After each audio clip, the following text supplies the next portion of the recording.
Alec Smith turned 26, which meant he got kicked off his mom's health insurance. Normal thing, happens to millions of Americans every year. His insulin costs $1,300 a month. He made $35,000 a year as a restaurant manager. He looked at the marketplace plans. The cheapest one was $450 a month with a $7,600 deductible, which meant he'd be paying out of pocket for his insulin anyway. So he decided to ration it, take less than he needed, stretch it until payday.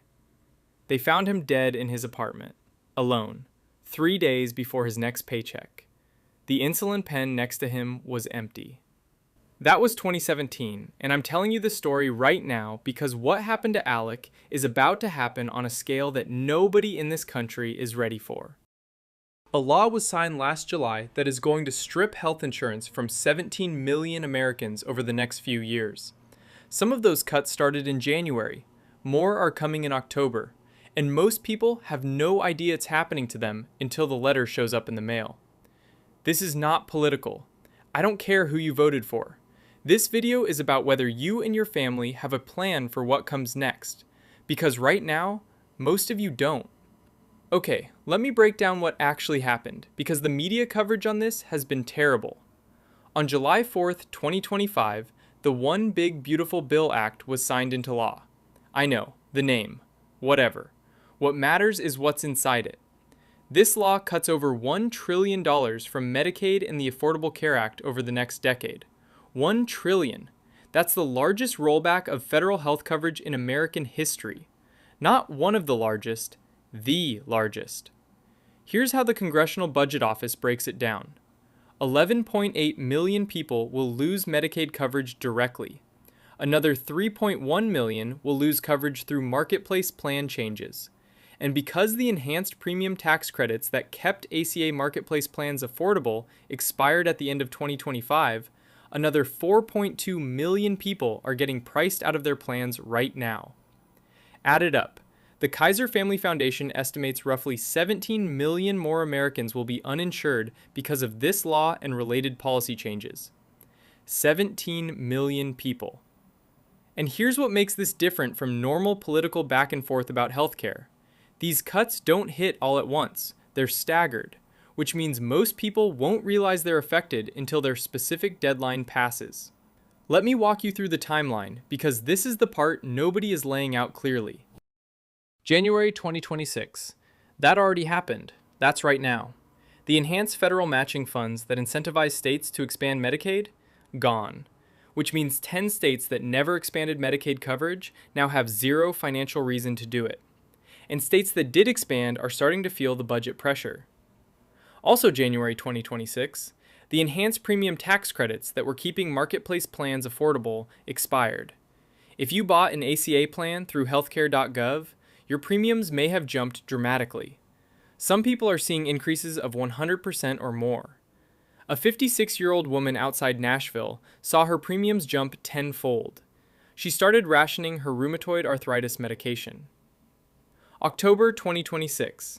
Medicaid eligibility gets narrowed for certain non-citizens, and states are required to start conducting eligibility redeterminations every 6 months instead of every 12 months. That sounds like a small administrative change. It's not. When Arkansas tried something similar a few years ago, thousands of people who were still eligible lost their coverage because they missed a piece of paperwork, had an outdated address, or didn't respond to a letter in time. It's a bureaucratic meat grinder. January 2027. This is the big one. Work requirements kick in. If you're on Medicaid expansion coverage, you now have to prove you're working, volunteering, or in a training program for 80 hours a month. If you can't prove it, you lose coverage. Now on paper, that might sound reasonable, but here's what actually happens. 2/3 of people on Medicaid already work. The issue isn't laziness. The issue is paperwork. You've got single moms working 2 part-time jobs who don't have time to fill out monthly verification forms. You've got people with chronic conditions who technically qualify for exemptions, but can't navigate the system to prove it. You've got people who move apartments and miss the letter. When Georgia tried a pilot version of this, they spent over $86 million administering the program, and enrolled 75% fewer people than they projected. It didn't get people working, it got people uninsured. And once you're uninsured in America, everything changes. So, I need to explain something that a lot of people don't fully understand, and it's this.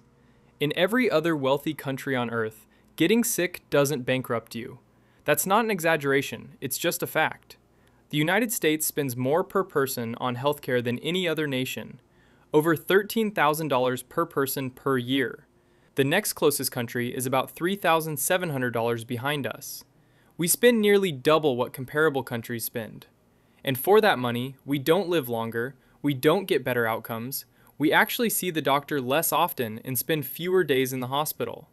So where does the money go? Prices. An appendectomy in America costs $33,000 to $48,000. In Germany, it's about a third of that. In Spain, it's about a fifth. A 3-day hospital stay in the US averages over $30,000. An emergency room visit for a broken arm can hit $7,500, and that's if nothing goes wrong. And here's the thing people don't realize. Hospitals are legally required to stabilize you in an emergency. That's a federal law called EMTALA, but they are absolutely going to bill you for it afterward. The full, undiscounted rate, which means the ER becomes a trap. It keeps you alive, and then it financially destroys you. Right now, 100 million Americans owe a collective $220 billion in medical debt. Medical debt is the #1 cause of personal bankruptcy in the United States. 62% of bankruptcies are connected to medical bills. And here's what's truly insane. A brand new study from the University of Washington found that even people with private insurance aren't safe. Privately insured patients who got hospitalized for an injury saw their medical debt jump 76%, and their bankruptcy risk rise 6% within 18 months. And that's the system we have right now, with people insured. Now imagine pulling 17 million more people out of coverage. When you lose insurance, you don't just lose coverage for emergencies. You lose access to preventive care, screenings, chronic disease management, blood pressure medication, insulin, antidepressants, inhalers, the stuff that keeps manageable conditions from becoming life-threatening ones. You stop going to the doctor for the small stuff. The small stuff becomes big stuff. The big stuff puts you in the emergency room. The emergency room bill puts you in debt. The debt kills your credit. The credit affects your housing, your employment, your ability to get a car loan. One medical event can unravel a person's entire life in 6 months. And that's not hypothetical. That is happening right now to real people in this country. Alright, here's the part you actually need. Because I'm not here to just scare you, I'm here to give you something you can use. If you're at risk of losing coverage or you've already lost it, here's your playbook. And I'm going to be specific because vague advice is useless. Step 1. Do not go uninsured if you have any other option. Any coverage is better than no coverage. Even a high-deductible catastrophic plan protects you from the absolute worst case. If you're under 30 or you qualify for a hardship exemption, catastrophic plans through the ACA marketplace are available with very low premiums. The deductible is high, but it caps your exposure. That's what it's there for. Step 2. Check if you qualify for Medicaid in your state right now. Eligibility rules vary by state, and they're changing. If you've had a change in income, a job loss, a new dependent, check again. Don't assume you don't qualify. Go to healthcare.gov or your state's Medicaid website and run the numbers. Step 3. Federally qualified health centers. These are community clinics that exist specifically for people who are uninsured or underinsured. They charge on a sliding scale based on your income. Some people pay as little as $20 for a visit. There are about 1,500 of them across the country. The federal government still maintains a tool to find one near you. Step 4. If you take prescription medications, do not just stop taking them. This is how people die. Call the manufacturer directly. Almost every major pharmaceutical company has a patient assistance program. Eli Lilly, Novo Nordisk, Pfizer, AstraZeneca, they all have programs where they'll provide medication for free or at drastically reduced cost if you qualify. It's not charity, it's built into their business model, but you have to apply. Step 5. Negotiate everything. I know this sounds insane, but hospital bills are negotiable. If you're uninsured and you get a bill, call the hospital's billing department and ask about their financial assistance program. By law, nonprofit hospitals are required to have charity care programs. Many for-profit hospitals have them too. People regularly get bills reduced by 30 to 50% just by asking. Some people get bills written off entirely. The people who get destroyed by medical debt are usually the people who never picked up the phone. Step 6. Never pay a medical bill on a credit card if you can avoid it. Medical debt has specific legal protections. It doesn't accrue interest if you negotiate a payment plan directly with the provider. Medical collections under $500 no longer appear on credit reports. The second you put it on a credit card, it becomes consumer debt. You lose all of those protections. The interest starts. The clock starts. Don't do it. Step 7. County health departments. Seriously, most people don't even know these exist.